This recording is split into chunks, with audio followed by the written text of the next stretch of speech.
Hey there! So, let's dive into the problem we're tackling today. The issue at hand is finding a way to open a new iTerm or terminal window using a keyboard shortcut without bringing all existing windows to the front. Quite a tricky problem to solve, right? Now let's talk about the solution.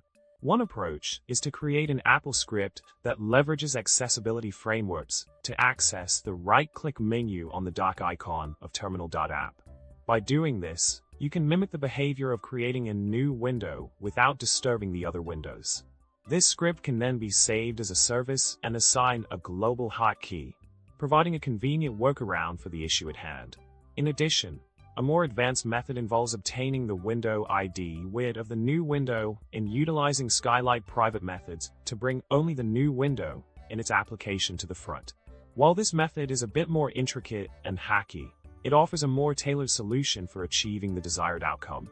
To wrap things up, we've explored some creative ways to address the challenge of opening a new iTerm or terminal window without disrupting the existing window layout. I hope you found these insights helpful. Remember to like, subscribe, and leave a comment below with your thoughts. Until next time.